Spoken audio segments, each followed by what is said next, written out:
le chakra de Vishnu est aussi important que les nœuds lunaires puisqu'il est l'écliptique. Et il nous parle de métaphysique et d'astrologie. Parce que la naissance de Rahu et de Ketu, donc la naissance des nœuds lunaires, marque le commencement du jeu divin.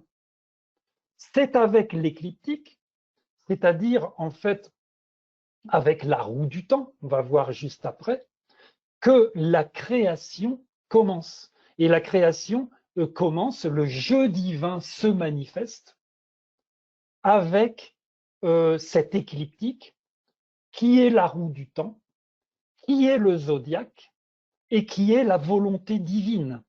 Hein, on voit que nous sommes dans une véritable cosmogonie. Le terrain de jeu des expériences, du temps, c'est le zodiaque. Le cycle de la vie et de la mort, qui est le jeu divin, se déroule dans le temps. Et son objet, le but du jeu, c'est la quête de l'immortalité de la conscience. C'est intéressant de savoir, si on s'intéresse au grec, que Platon, dans le Timée, parle également de l'écliptique, bon, de l'équateur céleste, qui sont les instruments de création du monde. On retrouve quelque chose d'assez similaire ici chez les hindous. Et pour aller donc plus loin par rapport toujours au chakra, eh bien, on réalise que ce chakra avec lequel il coupe en deux le serpent, eh bien, il a 108 pointes. Donc, en astrologie hindoue, ça nous donne 27 maisons lunaires divisées en 4 padas, en 4 quartiers. Donc, les 108 pointes sont là. C'est la roue du temps qui crée Rahu et Ketu. C'est le zodiaque.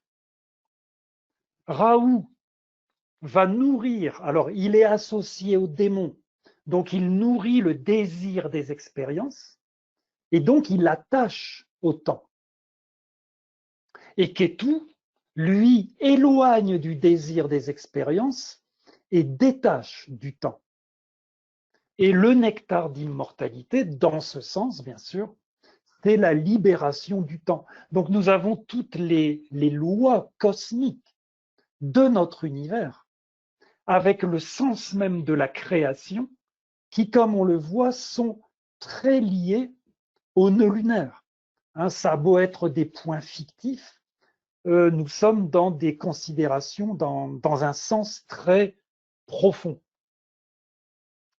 Donc, pour résumer les significations mythologiques, la quête spirituelle et le détachement, qui sont liés à Ketu, la queue du serpent, c'est-à-dire aux dieux, vont offrir l'immortalité.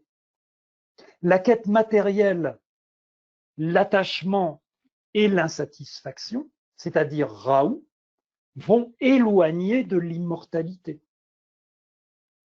L'alliance entre les dieux et les démons représente dans toute cette histoire le monde obligatoire des expériences, le fait que nous soyons obligés d'entrer quelque part dans la matière, d'avoir des expériences, d'être dans le désir, l'attachement, l'insatisfaction, afin de pouvoir vivre la quête qui nous est proposée par le jeu divin.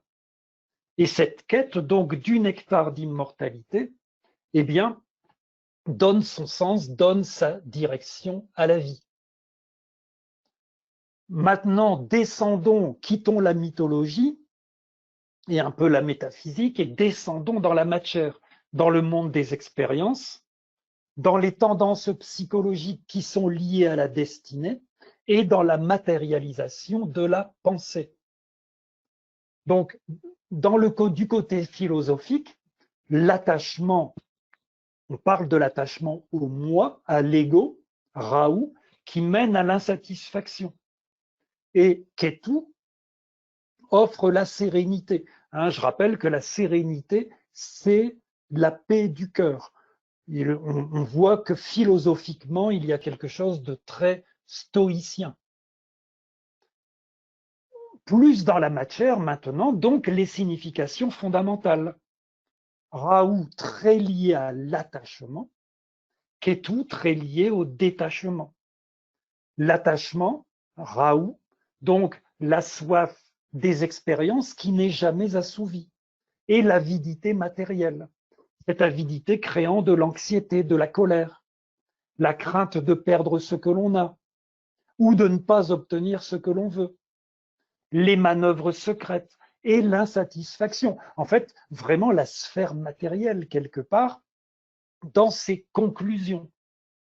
Et Ketu, il ne faudrait surtout pas croire que c'est le bien, alors que Raoult, ce serait bon, quelque chose de beaucoup plus ténébreux. Ketu est également difficile. Dans un thème astral, on va voir ça dans les exemples, Ketu est lié aux épreuves, à la douleur, aux secrets. Les secrets sont très très importants dans le monde de Ketu. À l'avidité, mais spirituelle cette fois, d'où sa relation avec le matérialisme spirituel qui est très puissant à notre époque. Ketu est également lié aux compulsions. S'il n'est pas vécu spirituellement, il va se traduire en compulsion et aussi en crainte parfois inexplicable.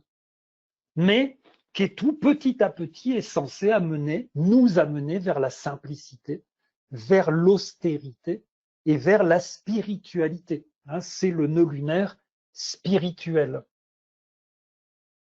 C'est pour cela qu'on peut s'interroger sur les différences entre l'Orient et l'Occident.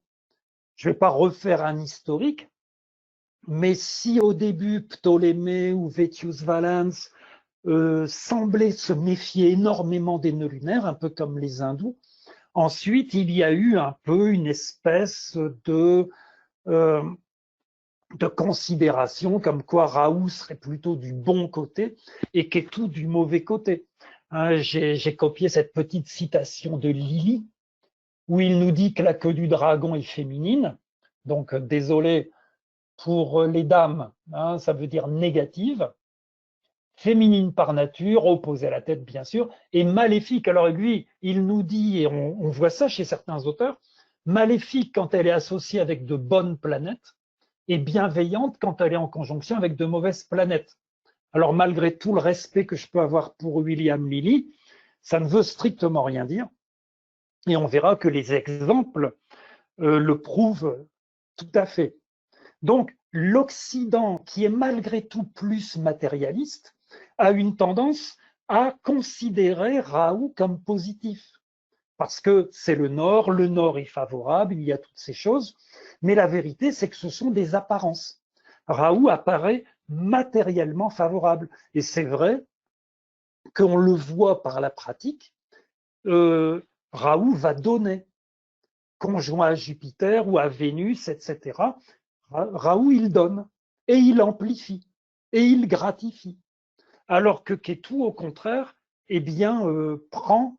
C'est un voleur. Il ôte, il vole, il prend et il soumet aux épreuves. Donc matériellement, c'est véritablement comme cela que ça fonctionne.